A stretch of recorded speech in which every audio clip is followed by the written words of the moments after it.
Well, welcome to ESMO 2016. It's a pleasure to be here. Lots of exciting data at this meeting. My name is Monty Pallin. I'm a medical oncologist from the City of Hope Comprehensive Cancer Center in Los Angeles, California. And we're really honored to have here today Dr. Merji from University Hospital Center in Tunisia.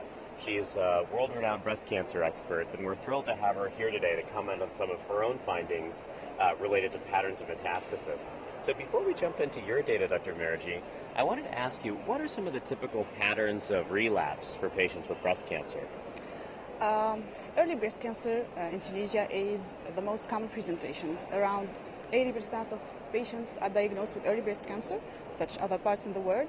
And after adjuvant therapy, curative treatment, we observe around 23% of relapses. This number improved when we see in the last decade. When we see the series from the 90s, it was like 35%. And this is, of course, due to the improvement of management of breast cancer all over the world and also in Tunisia. So it's 23%, mainly HR-positive disease and visceral metastases. Got it. And you here are presenting some very interesting work, I think, that pertains to some of the differences that we might see in patterns of relapse in Tunisia versus the rest of the world. Now, give me a sense of what your data shows.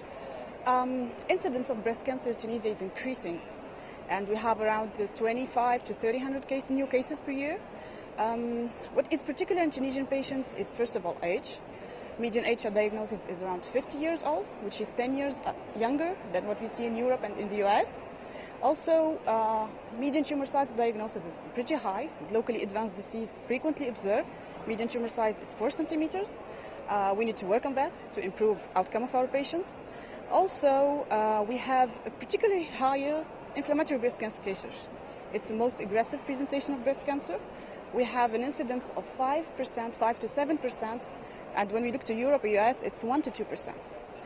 But regarding pathology proportions, HR-positive disease, triple-negative, HER2-positive disease, I don't think that there are differences between us and Western countries.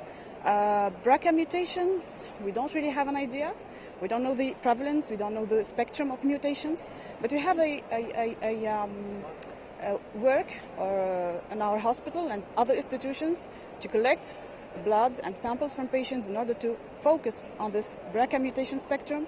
And I think that maybe in the few years we will have real accurate results. That's really interesting. And I wanted to shift gears for a second. We talked about some of the patterns of disease, but one question that we always have is, what is the level of access to various treatments? In the US and Europe, I think we're quite familiar with which drugs are available and which aren't. But in Tunisia, how do you feel your level of access is to various novel therapies for breast cancer? When we look to the early breast cancer population, I think that we're doing pretty good.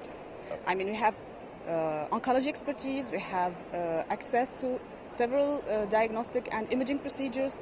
Most of the drugs are available, radiation therapy, it's available, and I think that we are following, in more than 90% of the cases, international guidelines. But when we look to metastatic breast cancer patients, the situation is different. There is a big challenge in providing drugs. We receive all the drugs that come in the market. In this ESMO meeting, I don't think that our healthcare system can go along with that.